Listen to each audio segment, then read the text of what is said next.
ভারতের পানি পড়া দিয়ে সমাজকে পরিবর্তন করা যাবে না। যৌবনের জোর আর ক্ষমতার জোর দুটাই চিরকাল থাকে না। মেয়ে মানুষ কতদিন বাইরে থাকবেন, কি হয় না হয়। আসেন এই দেশে আসেন, আমরাই দেখে রাখবো। বুবু আইবা তুমি আইবা গো, সেই দিন আইসা বুবু ক্ষমতা পাইবা না। ও বুবু আইবা তুমি আইবা গো, সেই দিন আইসা বুবু ক্ষমতা পাইবা না। খোঁজ নাই বহু কাদের কাকার, অবস্থা খারাপ দরবেশ বাবার, হাও না গেলে কোনো সামনে আসে না। নেহাতা কর্মী সব জেলের ভিতর, আমি আসি ডরের ভোর, কখন জানি আসে গ্রেফতারি পরোয়ানা। বুবু আইবা তুমি আইবা গো, সেই দিন আইসা বুবু চিয়ার পাইবা না। ক্ষমতার চেয়ার থেকে নামা সহজ, ওই চেয়ারে ওটা কঠিন। আর আগামীতে আমরা সিদ্ধান্ত নেব, আর যাই হোক কোন নারীকে এই দেশের প্রধানমন্ত্রী বানাবো না। ভারতের পানি পড়া দিয়ে সমাজকে পরিবর্তন করা যাবে না। লেনিন কার্মার্ক্সের নিয়ম নীতিতে সমাজ পরিবর্তন করা যাবে না। এই সমাজে শান্তি প্রতিষ্ঠিত হবে সেই দিন, আল্লাহর কোরআন দিয়া জমিনটা চলবে যেই দিন। মনে রাখবেন, জালেমদের শেষ পরিণতি হলো পরাজয়, আর মাজলুমদের শেষ পরিণতি হলো বিজয়। শেষ বিজয়ের হাসি মুসলমানেরাই হাসবে, বিজয়ের মালা মুসলমানদের গলায় আল্লাহ পরিয়ে দেবে। ওরা জুলুম করেছিল, আজকে ওরা পরাজিত। কিন্তু আমরা যেন কারো প্রতি জুলুম না করি। যারা জালেম, আল্লাহ এদেরকে পছন্দ করে না। জালেমদেরকে আল্লাহ ভালোবাসে না। মাজলুমের সাথে আল্লাহর সাহায্য আছে, আল্লাহও আছে, কিন্তু কোন জালেমের সাথে আল্লাহর সাহায্যও নাই, আল্লাহও নাই। কথা বলেন না কেন? ক্ষমতার চেয়ার হারিয়ে আজকে পাগল পারা হয়েছে। তাদের এক নাম্বার অপরাধ ছিল, তারা এদেশের আলেমদেরকে লাঞ্ছিত করেছে, এদেশের সাধারণ মানুষের উপরে গুলি চালিয়েছিল, এদেশের নিরীহ মানুষদেরকে মিথ্যা মামলা হামলা দিয়ে অন্ধ মানুষকে পর্যন্ত মামলার আসামি বানিয়েছিল। এই সরকারের পতন হওয়ার পিছনে একমাত্র কারণ ওলামা ইকরামদের শরীরে হাত দেওয়া, আলেমদেরকে লাঞ্ছিত করতে গিয়ে আজকে তারা পুরো জাতির সামনে, পুরো বিশ্বের সামনে লাঞ্ছিত হয়েছেন। কথা বলে ঠিক এরা। এই জন্য আমরা বলতে চাই, বিগত বছরগুলোতে যারা কোরআনের মাহফিলে বাধা দিয়েছিল, এখন আবার দুই একজন নতুন করে শুরু করছে। আমরা বলতে চাই, তারা তাও 45 মিনিট সময় পাইছিল। ভবিষ্যতে কেউ যদি রাজাকার খেলতে চায়, নতুন করে ওলামা ইকরামদের শরীরে হাত দিতে চাই, আলেমদেরকে লাঞ্ছিত করতে চাই, মনে রাখবেন, তাদেরকে যেরকম মানুষ ডাস্টবিনে নিক্ষেপ করেছে, আগামীতে যারা আলেমদের বিরোধিতা করবে, এদেশের ওলামা ইকরামদের লাঞ্ছিত করার ষড়যন্ত্র করবে, ওরা 45 সেকেন্ডও সময় পাবে না। কথা বলে ঠিক না? বাক স্বাধীনতা থাকতে হবে। কথা আমি বলবো, চুরি করবেন বলা যাবে না, ডাকাতি করবেন বলা যাবে না, দুর্নীতির জোয়ারে দেশটাকে ভাসিয়ে এদেশের মানুষের রক্ত চুষে খাবেন বলা যাবে না। হ্যাঁ, মাস্তানি করেন, হ্যাঁ, কথা কন না কে? খুব বেশি কথা বলেন। যারা বড় বড় কথা বলতো, ওদের কাছ থেকে শিক্ষা নেন। ওদেরও চাপা কম ছিল না। বাবার দেশ পালাই না, যায়নি। মাঝে মাঝে কল রেকর্ড ফাঁস হয়। সেদিন একটা কল রেকর্ডে দেখলাম উনি কাঁদলো, আমার খুব কষ্ট হয়েছে। বলে, এভাবে দেশ থেকে আসবো আমি কখনো ভাবিনি। আমার এখন একটাই কষ্ট, আমি দেশ ছাড়া, ঘর ছাড়া। কথা কন। আপনি দেশ ছাড়া কেন হলেন? আপনি পদত্যাগ করে যদি জেলেও যাইতেন, তাও আপনার নেতা কর্মী আপনাকে বাহবা দিত, দেশের মানুষও শান্তি পাইত। কয়েক বছর পর ফুলের মালা দিয়ে আবার জেলখানা থেকে বের করত। আপনি তো ভুল করলেন। আমাদের ঈশ্বর চাচাকে বলা হয় স্বৈরাচার শাসক। ঈশ্বর চাচা ক্ষমতা থেকে পদত্যাগ করে জেলে গেছে, দেশ ছাড়েনি। বাপের বেটা। দেশ নেত্রীর বেগম খালেদা জিয়া জেল খাটছে, অসুস্থ হয়ে দেশে পড়েছিল, দেশ ছাড়েনি। বাপের বেটি। কাতারের আমি রাজকীয় বিমান পাঠাইছে, সেই বিমানে বিদেশে গেছে। সম্মান কারে বলে? আর আপনি কি মিস করলেন? এভাবে একাই গেলেন। কথা কন না কেন? আমার বলে, আমি দেশের কাছে আছি, চট করে ঢুকবো। আমরাও বলি, মেয়ে মানুষ কতদিন বাইরে থাকবেন, কি হয় না হয়। আসেন এই দেশে আসেন, আমরাই দেখে রাখবো। আল্লাহর কোন বান্দা যদি সূরা মুলুক নিয়মিত তিলাওয়াত করেন, নিয়মিত আমল করে, আল্লাহর বান্দা যদি মারা যায়, আল্লাহ তাআলা তার কবরের সলজবকে সহজ করে দিবেন। বলুন সুবহানাল্লাহ। সূরা মুলুক এমন একটি সূরা, আল্লাহর কোন বান্দা যদি সূরা মুলুক নিয়মিত তিলাওয়াত করে, নিয়মিত আমল করে, কঠিন কিয়ামতের ময়দানে এই সূরাটি তিলাওয়াতকারী ব্যক্তির পক্ষে আল্লাহ তাআলার কাছে সুপারিশ করবেন। বলুন সুবহানাল্লাহ। সূরা মুলুক যে নিয়মিত তিলাওয়াত করবে কিয়ামতের ময়দান এই সূরাটি আল্লাহ তাআলার সাথে ওই ব্যক্তির পক্ষ নিয়ে ঝগড়া করবে। সুবহানাল্লাহ বলেন। তাহলে সূরা মুলুক কি আমরা নিয়মিত তিলাওয়াত করতে পারবো ইনশাআল্লাহ? মাত্র 30টি আয়াত, পড়তে বেশিক্ষণ লাগবে না, চেষ্টা করবেন ইনশাআল্লাহ। কোরআনের সাথে সম্পর্ক আছে মানে আপনি সঠিক রাস্তায় আছেন, কোরআন থেকে দূরে আছেন মানে জাহান্নাম আপনার খুব কাছে। কথা কয় না? এই জন্য আসুন কোরআনের কাছে আসি, কারণ আল্লাহ পাক বলেন মিনাজ জুলুমাতি ইলান নূর। কোরআন আসছে অন্ধকার থেকে আপনাকে আমাকে আলো রাস্তা দেখানোর জন্য। এই শিরিকের অন্ধকার, কুফুরের অন্ধকার, বেদাতের অন্ধকার, সমস্ত অন্ধকার থেকে আপনাকে আলোকিত মানুষ বানানোর জন্য আল্লাহ তাআলা এই কিতাবটি নাজিল করেছেন। চিৎকারে মেরে বলুন সুবহানাল্লাহ। এই কোরআনের মধ্যে কোনো ভেজাল আছে বাজান? কোনো মিথ্যা আছে? কোনো ধোঁকা আছে? থাকবে কি করে? কিতাবটি নাজিল করেছেন কে? সে আল্লাহ রাব্বুল আলামিন বলেন যালিকাল কিতাবু লা রাইবা ফীহি। আমার আল্লাহ রাব্বুল আলামিন বলেন এটি এমন একটি কিতাব যে কিতাবের মধ্যে কোনো সন্দেহ নাই, কোনো সংশয় নাই, কোনো মিথ্যা নাই, কোনো ধোঁকা নাই। There is no doubt. বলুন আল্লাহু আকবার। হুদাল লিল মুত্তাকিন, মুত্তাকি বান্দাদের জন্য গাইডলাইন হিসাবে, পথ প্রদর্শক হিসাবে আসমান থেকে কিতাবটি নাজিল করেছেন কে? সেই কিতাবের আলোচনা শুনলে লাভ না লস? লাভটা কি আমার আল্লাহ জানায় দিলেন, ওয়া ইযা কুরিয়াল কুরআনু ফাসতামিউ লাহু ওয়া আনসিতু লাআল্লাকুম তুরহামুন। সূরা আরব আয়াত নাম্বার 204। আমার আল্লাহ রাব্বুল আলামিন জানিয়ে দিলেন তোমাদের সামনে যখন কোরআন পাঠ করা হয়, কোরআনের আলোচনা করা হয়, চুপ করে কান লাগিয়ে মনোযোগ সহকারে কোরআনের কথাগুলো শ্রবণ করো। যারা চুপচাপ কোরআনুল কারীমের কথাগুলো শ্রবণ করবে, আমার আল্লাহ রাব্বুল আলামিন আসমান থেকে তাদের উপরে আল্লাহ রহমত বৃষ্টির মতো নাজিল করবেন। বলুন সুবহানাল্লাহ। এই জায়গায় আল্লাহ রহমত নাজিল হইতেছে, আপনার আমার বিশ্বাস আছে না নাই? কোরআনের কথাগুলো শুনলে লাভ না ক্ষতি? ওয়াযাক্কির ফাইন্নায যিকরা তানফাউল মুমিনিন। সূরা জারিয়ার 55 নম্বর আয়াত। আল্লাহ ডেকে বলেন যারা আমার মুমিন বান্দা তাদের সামনে যখন কোরআন দেওয়াজ করা হয়, কোরআন থেকে উপদেশ দেওয়া হয়, এই কথাগুলো শোনার পরে আমার মুমিন বান্দাদের উপকারে আসবে। বলুন সুবহানাল্লাহ। তাহলে কোরআনের কথাগুলো কি প্যান্ডেলে রাখবেন নাকি বাড়ি পর্যন্ত নিয়ে যাবেন? কথা কয় না। মাহফিল শুনে যদি লোকজন হেদায়েত হইতো, বেশিরভাগ হেদায়েত হইতো যে ডেকোরেটরের মালিকেরা। এরা যে পরিমাণে মাহফিল শোনে, এদের আগে পরিবর্তন হওয়া উচিত। কথা বলে ঠিক কি না? তো মাহফিলগুলোতে আমরা যেন শুধুমাত্র আসা যাওয়ার মধ্যে যেন সীমাবদ্ধ না থাকে। প্রত্যেকটা মাহফিলে যাব আমরা নিজেদেরকে পরিবর্তন করার জন্য, কিছু নেওয়ার জন্য। বক্তা যে কথাগুলো বলবে সেখান থেকে কিছু মেসেজ যেন আমরা পাইতে পারি। কথা কি বোঝা গেল? আমরা পরিবর্তনের আশায় এই জায়গায় বসেছি। আল্লাহ যেন কবুল করেন। জোরে বলুন আমিন। আমাকে একটু সময় দেন, আমি প্রাণ ভরে আপনাদের সামনে কথা বলবো। কোরআনের কথা শুনে যে কিছু নেওয়া লাগবে সেই দলিলও আছে না না? জোরে বলেন আছে না না? আল্লাহ তাআলা বলেন আল্লাযীনা ইয়াসতামিউনাল কাওলা ফায়াত্তাবিউনা আহসানাহু উলাইকাল্লাযীনা হাদাহুমুল্লাহু ওয়া উলাইকা হুম উলুল আলবাব। সূরা জুমার আয়াত নাম্বার 18। আল্লাহ রাব্বুল আলামিন জানিয়ে দিলেন মনোযোগ সহকারে কোরআনের কথাগুলো শ্রবণ করো। এখান থেকে যেটা উত্তম কথা, ভালো কথা, সেইটা নিজের জিন্দেগিতে গ্রহণ করো। যদি আমলের নিয়ত করো, সেখান থেকে ভালোটা গ্রহণ করো। উলাইকাল্লাযীনা হাদাহুমুল্লাহু, আমি আল্লাহ তোমাদের জন্য হেদায়েতের রাস্তাটাকে সহজ করে দেব। উলাইকা হুম উলুল আলবাব, কোরআন থেকে কেবলমাত্র তারাই উপদেশ গ্রহণ করে যারা হলো বুদ্ধিমান। আমি জানি উত্তরবঙ্গের সবচাইতে বুদ্ধিমান বসবাস করে এই জেলায়। কথা বলেন না কেন? তাহলে আমি যে কথাগুলো বলবো এখান থেকে নেবেন তো ইনশাল্লাহ? চলেন এইবার শুরু করা যাক। জবান ছেড়ে সবাই মোহাব্বতে আমার সঙ্গে তেলাওয়াত করুন।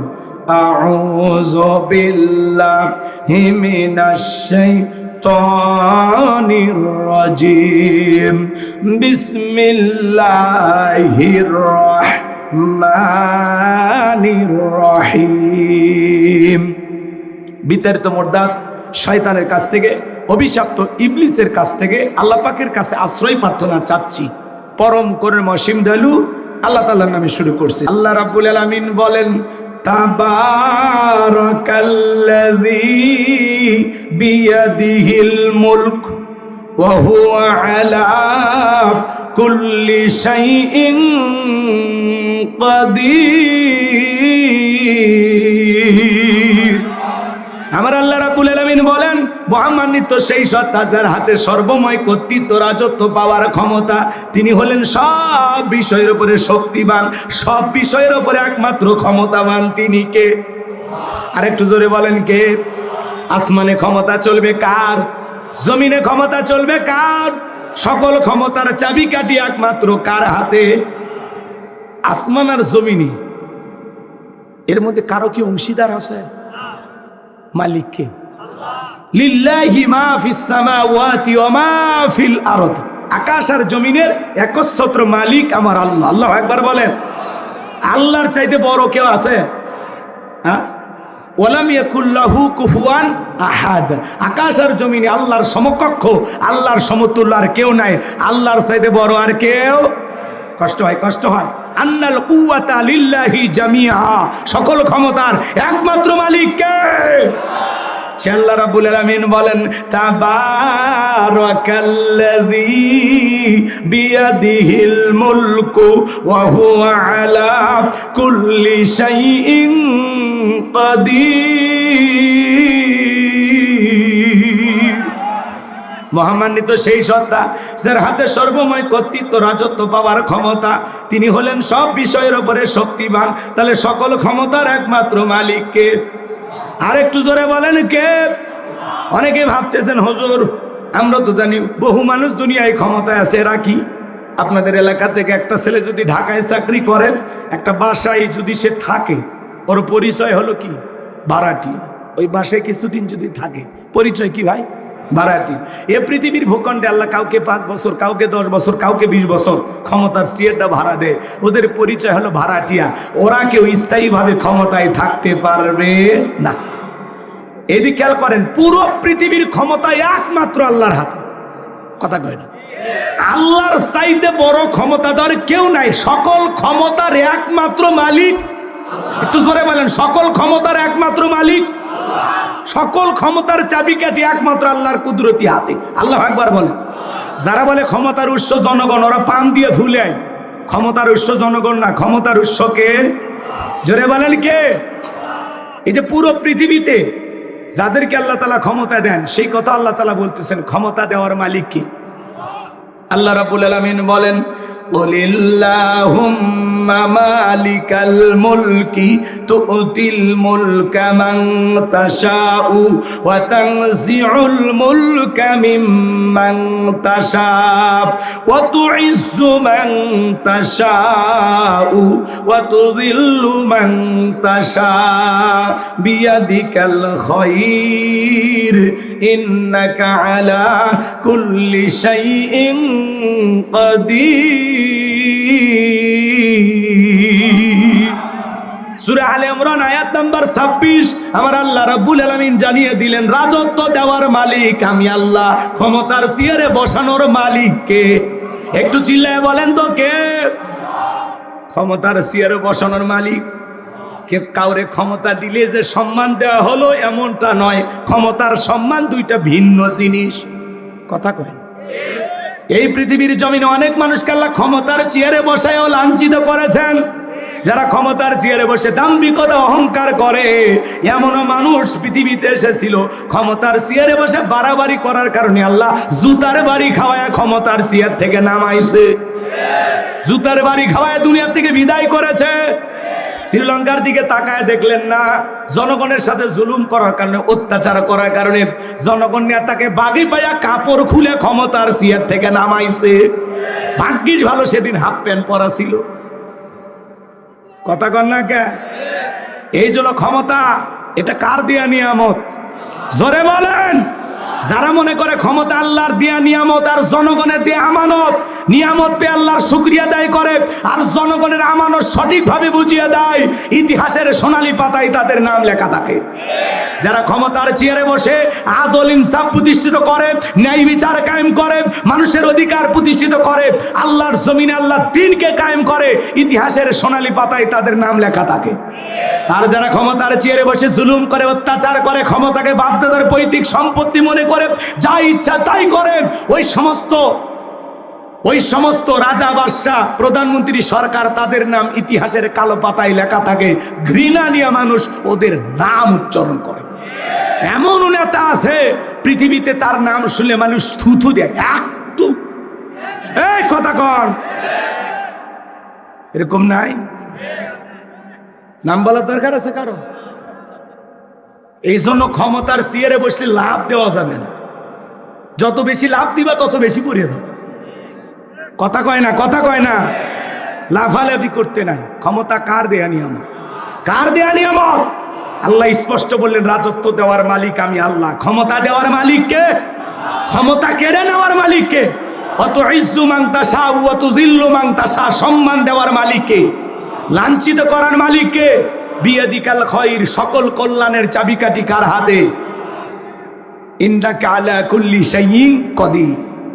তিনি হলেন সব বিষয়ের উপরে শক্তিমান, তিনি হলেন একমাত্র ক্ষমতাবান। আল্লাহু আকবার বলেন। তাহলে কথা ক্লিয়ার না ভেজাল আছে বাজান? এই জন্য খুব মনোযোগ দিয়ে কথাগুলো শুনবেন, তাহলে সামনের দিকে যাব। রাগ করবেন না তো? অনেকে ক্ষমতায় বসে বড় বড় কথা বলতে আজকে নাই, আছে নাকি? আমার দেশেও এক শ্রেণীর মানুষ ছিল, বড় বড় কথা বলতো। আমরা বললাম ম্যাডাম পদত্যাগ করেন। আল্লাহ বলে কিসের পদত্যাগ? এরা যে অন্যায় অপরাধ করেছে, শুধু পদত্যাগ না, আমি আল্লাহ এদেরকে দেশ ত্যাগ করতে বাধ্য করবো। কথা বলেন ঠিক কিনা? ইন্না বাতশা রাব্বিকা লাশাদীদ, আল্লাহর পাকড়াও বড় কঠিন। আল্লাহ ধরে না, যেদিন ধরবে মামু বাড়ি দিল্লি গিয়ে পড়বে। কথা বলেন না কেন? 45 মিনিট সময় পাইছিল দেশ থেকে পালানোর জন্য। যারা ক্ষমতার চেয়ার হারিয়ে আজকে পাগল পারা হয়েছে, তাদের 1 নাম্বার অপরাধ ছিল তারা এদেশের আলেমদেরকে লাঞ্ছিত করেছে।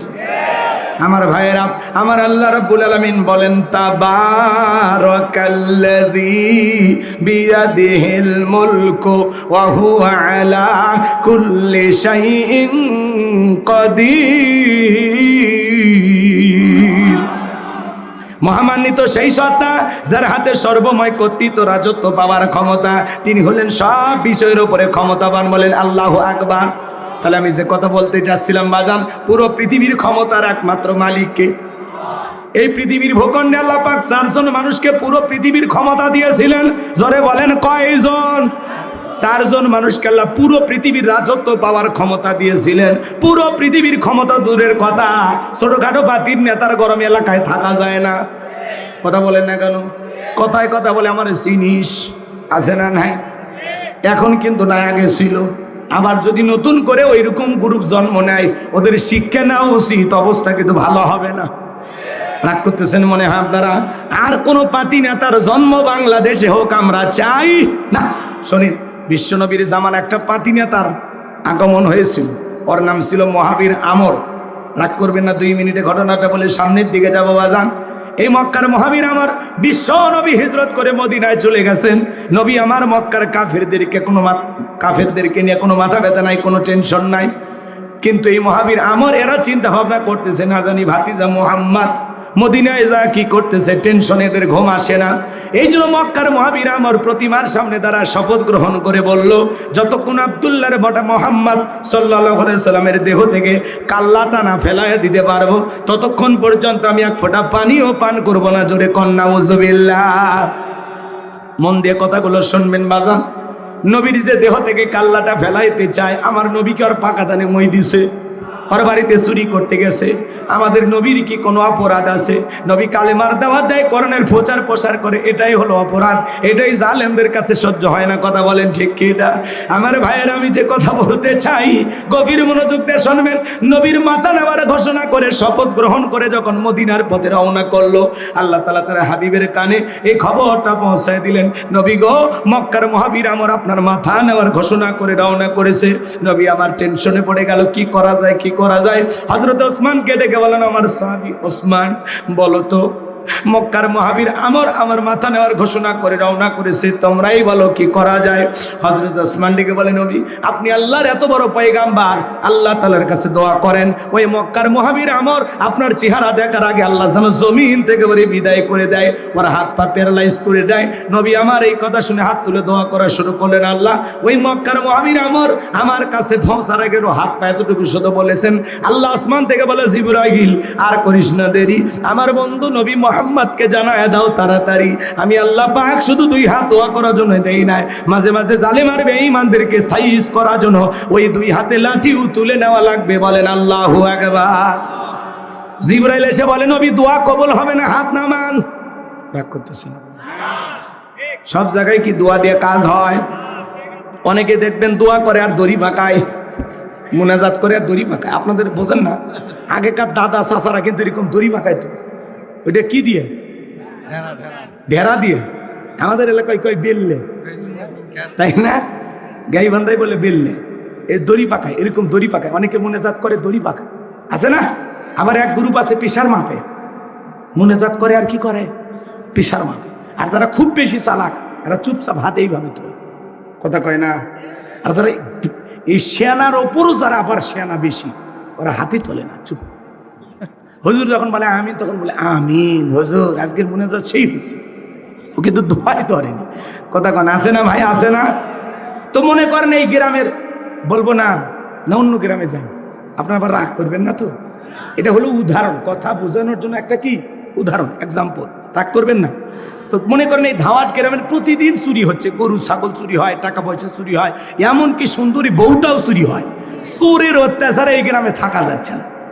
তো একজন 10 কেজি জিলেপি নন্দীগ্রাম বাজার থেকে নিয়ে ধাওয়াস আসছে, আর সেই ইমাম এশার নামাজ পড়ে দিয়ে করছে, হুজুর না 10 কেজি জিলেপি দিলাম, একটু দোয়া করে দেন, আল্লাহ যে গজব দিছে, চোরের অত্যাচারে এলাকায় থাকা খুব কঠিন হয়ে গেছে, আল্লাহর কাছে দোয়া করেন, আল্লাহ যান চোরের হাত থেকে গ্রামের মানুষকে হেফাজত করে। কথা কন না কেমন? তো এইবার হুজুর 10 কেজি জিলেপি পায়ে হাত তুলে দোয়া করে, আল্লাহ চোরের হাত থেকে গ্রামবাসীকে হেফাজত করো। চোরো জিলেপি খাওয়ার আশায়, জিলেপির গন্ধ পাইয়া মসজিদে হাজিরি হয়ে কয় আমিন আমিন আমিন, কথা কয় না কেন? তাহলে বলেন তো বাজান, ওই জায়গায় চুরি বন্ধ করতে হলে দোয়া করে লাভ আছে? হ্যাঁ, এই সমাজে যদি চুরি আপনারা বন্ধ করতে চান, লাগবে কার আইন? ওই যে বললাম, এই সমাজে শোনেন, ধাওয়াসের ইমাম সাহেব যদি বলতো যে যুবকেরা জিলেপি খাবে, দোয়া করিয়া মিলাদ পইরা চুরি বন্ধ করা যাবে না, তোমরা যদি এই গ্রামের ধন সম্পদ, টাকা পয়সা, গরু ছাগল, স্ত্রী সন্তান, দামি দামি চেন, স্বর্ণ অলংকারকে হেফাজত করতে চাও, তাহলে এই গ্রামে ঢোকার 4টা রাস্তা আছে। 4 রাস্তার মোড়ে মোড়ে মাগরিব থেকে ফজর পর্যন্ত বাংলার লাঠি নিয়ে দাঁড়ায় থাকবা। চোরকে দেখা মাত্র এমন পিটাইবা যাতে 6 মাসেও মাজা সোজা করে দাঁড়াইতে না পারে। চোরকে হাত তুলে আমিন কইতো নাকি তওবা করে ভালো হয়ে যেত? এজন্য চুরি বন্ধ করতে হলে লাগবে কার আইন? কথা বলেন না কেন?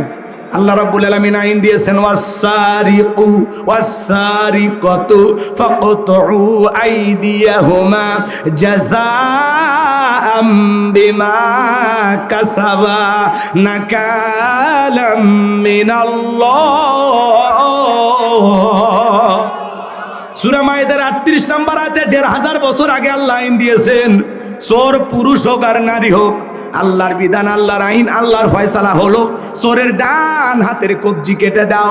একটা চোরকে নিয়ে যায় যদি আমরা বাইতুল মুকাররমের সামনে নিয়ে চোরের হাত কেটে সোশ্যাল মিডিয়াতে সুন্দর করে যদি আমরা প্রচার করতে পারতাম যে বাংলাদেশের পার্লামেন্টে আইন পাস করা হলো, আজ থেকে চুরি করলে চোরের হাত কেটে দেওয়া হবে, সেটা নারী হোক আর পুরুষ হোক, ডান হাতের কবজি কেটে দেওয়া হবে। একটা চোরের হাত কেটে সোশ্যাল মিডিয়াতে আমরা যদি ফলাও করে প্রচার করতে পারতাম, বাংলাদেশের সমস্ত চোরেরা তওবা করে আল্লাহর ওলি হয়ে যেত। কথা বলেন ঠিক কিনা? কিন্তু কে শোনে কারো কথা? আজও গেল না মনের ব্যথা। এখন উচিত কথা যদি কই, পিঠের ওপর দিয়া যাবি মই। এ আনন্দ কিছু লোক কিনে খাবে বগুড়ার স্পেশাল দই। যত দোষ নন্দ ঘোষ, সত্যটা বললে দোষ, করলে অন্যায়ের প্রতিবাদ, নামটা হবে তোমার মৌলবাদ, নামটা হবে তোমার জঙ্গিবাদ। 53 বছর ধরে প্রত্যেকবার মুসলমান ক্ষমতায় আসলো, মুসলিম শাসক দেশ চালাইছে, একটা বার নামাজের ন্যূনতম বিল পার্লামেন্টে পাস করলো না। চুরির আইন, কথা কয় না কেন? যে বাংলাদেশের আইন চালু করা হলো, আল্লাহর বিধান অনুযায়ী চোরকে ধরে কি করা হবে? হাতের কবজি কেটে দেওয়া হবে। একটা চোরের হাত কেটে খালি টেস্ট করেন, টেস্ট। মাহফিলে চুরি করবি আর মসজিদের মাইক চুরি করবি, আর আজারি ভাইয়ের মাহফিলে ওয়াজ শুনবার যায় গলার চেন চুরি করবি। হ্যাঁ, চেন রাস্তার পরে থেকে ডাক দিয়ে বলবে, কার চেন, কোন বোন আছেন, এই যে চেন দেখা যায় নিয়ে যান। চোর টাচও করবে না, কথা কয় কি? আজকে দোকানে দোকানে সিসি ক্যামেরা, তারপরে চুরি হয়ে যাচ্ছে, কথা বলে না কেন? এমনকি সিসি ক্যামেরাও চুরি হয়ে যায়। এই সমাজে চুরি বন্ধ করতে হলে লাগবে কার আইন? আমরা যখন এগুলো বলি, কয় না এগুলো ব্যাকডেট, এগুলো চলবে না। মনে রাখবেন, লন্ডন আমেরিকার আইন দিয়ে সমাজ পরিবর্তন করতে পারবেন না। লন্ডন আমেরিকার আইন দিয়ে চুরি দুর্নীতি বন্ধ করতে পারবেন না। এগুলো বন্ধ হবে সেই দিন এই জমিনে আল্লাহর আইন দিয়ে বিচার করা হবে যেই দিন। চোরের আইন আল্লাহ দিয়েছেন, খালি বিচার করে দেখেন, সমস্ত চোরেরা তওবা করে আল্লাহর ওলি হয়ে যাবে। কথা বলেন ঠিক কিনা? লিল্লাহি তাকবীর। সম্মানিত ভাইয়েরা আমার, আমি যে কথা বলতে চাচ্ছিলাম বাজান, জিবরাইল এসে বলে, নবী আল্লাহ দোয়া কবুল করবে না। আপনি সাহাবায়ে কিরামদের মধ্যে ঘোষণা করেন, আপনার সাহাবীদের মধ্যে এমন কেউ কে আছে যে মক্কার মহাবীর আমরের সাথে মোকাবেলা করবে? নবী আমার ডেকে বলেন, ও আমার সাহাবীরা, আল্লাহ তাআলা দোয়া কবুল করে নাই, তোমরাই বলো তোমাদের মধ্যে এমন কেউ কি আছো যে মক্কার মহাবীর আমরের মোকাবেলা করবা? কোনো মানুষ দাঁড়ায় না, কোনো সাহাবী দাঁড়ায় না। হযরত আলী দাঁড়িয়ে গেলেন, বলুন আল্লাহু আকবার। নবী আমার দিকে বলে, আলী রে, তুমি কি জানো ওই মক্কার মহাবীর আমর এক বেলা খায় 21 কেজি 3.5 মণ ওজনের তরবারের যুদ্ধ করে। এত বড় বীরের সামনে তুমি কেমনে যাইবা? তুমি বসে পড়ো। হযরত আলী বসে পড়লেন। নবীজি দ্বিতীয়বার বলেন, আমার সাহাবীরা, তোমাদের মধ্যে এমন কেউ কে আছো যে মক্কার মহাবীর আমরের মোকাবেলা করবা? আবারও হযরত আলী দাঁড়িয়ে গেছেন। নবীজি দ্বিতীয়বার বলেন, আবারও হযরত আলী দাঁড়িয়ে গেছেন। নবী তখন দুইটা হাত বাড়ায় বলে, আলী, আলী রে, আয় আয় আমার বুকের ভিতরে আয়। এই কথা বলে নবী হযরত আলীকে বুকের সঙ্গে জড়ায় নিলেন, আর ডেকে বলে, আলী, এত বড় বীরের সামনে যাইতে চাস? তোর জানে কি মায়া দয়া নাই? হযরত আলী ডেকে বলতেছে, নবী আমার ভিতরের ঈমান বলতেছে ওই মক্কার মহাবীর আমর আপনার চেহারা দেখার আগে ওরে আমি জমিন থেকে বিদায় করে দেব। বলুন আল্লাহু আকবার। ঈমানের একটা পাওয়ার থাকার দরকার আছে না নাই? যে ঈমান প্রয়োজনে জ্বলে ওঠে না, যে ঈমান সত্য ন্যায়ের কথা বলে না, যে ঈমান অন্তরে নাই, যে ঈমান অন্তরে নাই, মুখে ফোটায় কথার কলি, কিভাবে তারে বলো ঈমান বলি, কিভাবে তারে বলো ঈমান বলি। যে ঈমান প্রয়োজনে জ্বলে ওঠে না, যে ঈমান সত্য ন্যায়ের কথা বলে না। জোরে বলেন মারহাবা। নবী আমার ডেকে বলে, আলী রে, খালি হাতে দোয়া করে কাজ হবে না। ওসমান, তোমার বাড়িতে কি তরবারি আছে? হযরত ওসমান ডেকে বলে, নবী আমার বাড়িতে একটা তরবারি আছে 27 ইঞ্চি লম্বা। নবী আমার ডেকে বলে, যাও ওসমান তরবারিটা নিয়ে আসো। এখন তো তরবারির কথা শুনলেই বলবে জঙ্গি জঙ্গি। আসলে বাংলাদেশে কোনো জঙ্গি নাই, ওরা জঙ্গির নাটক সাজাইতো, আর জঙ্গির পরিচালক ছিল আসল মানুষ। নাম বলবো? দরকার নেই, নাম নিতেও লজ্জা লাগে। বেটা ভয় না, বেটা লজ্জা লাগে। রাগ করতেছেন? বাংলাদেশে কোনো জঙ্গি নাই, ওরা জঙ্গির নাটক সাজাইতো। কথা কি বুঝছেন? ওদের নাম যত নিবেন তত ওদের প্রচার হোক। দরকার আছে কি? কারা এগুলো নাটক সাজাইতো? বিগত 16 বছর যারা ক্ষমতার চেয়ারে বসেছে।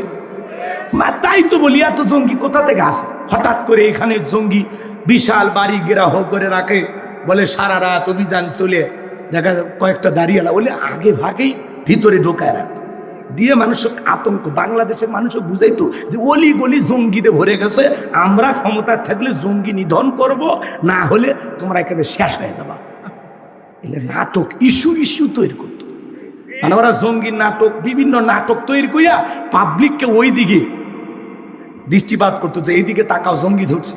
আর এদিকে ক্ষমতার 2 বছর 4 বছর 5 বছর কেটে যায়, বছরের পর বছর ক্ষমতায় থাকে, কখন যে 16 বছর হচ্ছে আমরা জানি না। কথা কয় না।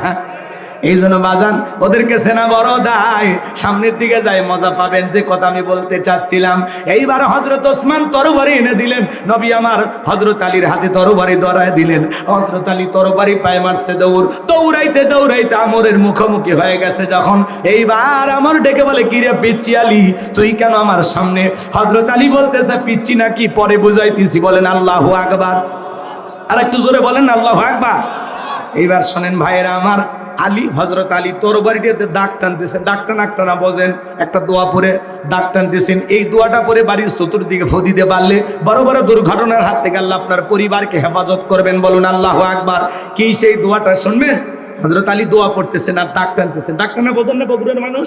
এইবার দাগটা টানার পরে তরবারিটা উঁচু করে বলতেছে, এই মক্কার কাফেরের বেটা আমর, তোর যদি সাহস থাকে দাগটা পার হয়ে দেখা, এ আয় আয়, খেলা হবে, আয়। আল্লাহু আকবার বলেন। বাড়িতে ঢুকছে চোর, বাড়িওয়ালা ল্যাংরা, দুই পাই নাই। কিছু না হোক, যদি এই বাড়ির লোকটা আওয়াজ দিতে পারে কণ্ঠ দিয়ে, কেরে চোর, থাকবি না, ভাগে দৌড় মারবি। একটা আওয়াজে অনেক কিছু ঘটে, কথা বলে ঠিক কিনা? সম্মানিত ভাইয়েরা আমার, মন খারাপ করবেন না বাজান, আমি যে কথা বলতে চাচ্ছিলাম, ওই যে কথা আছে ছোট মরিচের ঝাল বেশি। হযরত আলী বলতেছে, বাপের বেটা হয়ে থাকলে দাগটা পার হয়ে দেখা, এ আয়। দাগটা পার হয়ে নবীজির কাল্লা নিতে যায়, আয়। আল্লাহু আকবার বলেন। হযরত আলী আর আমর বাজা বাজা ভাব, পুরো ঘটনাটাই শুনবেন, আগ্রহ আছে? কারা কারা শুনবেন একটু হাত তোলেন তো বাজান। লিল্লাহি তাকবীর। এবার হযরত আলী ডেকে বলতেছে, এইদিকে আয়। খালি দাগটা পার হয়ে দেখা, এক পা সামনে আসে, তিন পা পিছনে যায়। এমত অবস্থায় হযরত আলী তাকায় দেখে, ওর কাঁধে থাকা 3.5 মণ ওজনের তরবারি আল্লাহ কাঠের তক্তা বানিয়ে দিয়েছেন, বলুন সুবহানাল্লাহ। এইবার এক পা দুপা করে যখন কাছে আসে, হযরত আলী তাকায় আছেন। এইবার যখন দাগ বরাবর আসছে, দাগ বরাবর আসতে দেরি, হযরত আলী ওর কাঁধে তরবারি ঠেকাইতে দেরি করে নাই। তরবারি ঠেকাইতে দেরি, আমার আল্লাহ তাআলা ওই মহাবীর আমরের দেহ থেকে কাল্লাটা জমিনে ফেলাইতে দেরি করে নাই। চিৎকার মেরে বলুন আল্লাহু আকবার। হযরত আলী কোপ মারার আগে কাল্লা ফুরে গেছে। তার মানে কি বুঝলেন? বোঝেন নাই? আমার আল্লাহ ডেকে বলে, আমার নাম আল্লাহ, যারা দিতে চাই আমি এবং আমার রাসূলের সাথে পাল্লা, আমি রাখবো না তাদের ঘাড়ে কাল্লা। চিৎকার মেরে বলুন সুবহানাল্লাহ। আল্লাহর সাথে পাল্লা দিয়া কোনো জালেম টিকে থাকতে পারে নাই। নমরুদ ফিরাউনের যেমন পতন হয়েছে, আবু জেহেলের যেমন পতন হয়েছে, আজও পৃথিবীর মানচিত্রে যারা ইসলাম আর মুসলমানকে মুছে ফেলতে চায়, ওই জালেমদেরও পতন হবে হবে হবে হবে একদিন। কথা বলেন ঠিক কিনা? আল্লাহ আমাদের সবাইকে দ্বীনের জন্য, ইসলামের জন্য কবুল করুন। আখিরি দাওয়ানা আলহামদুলিল্লাহি রাব্বিল আলামিন।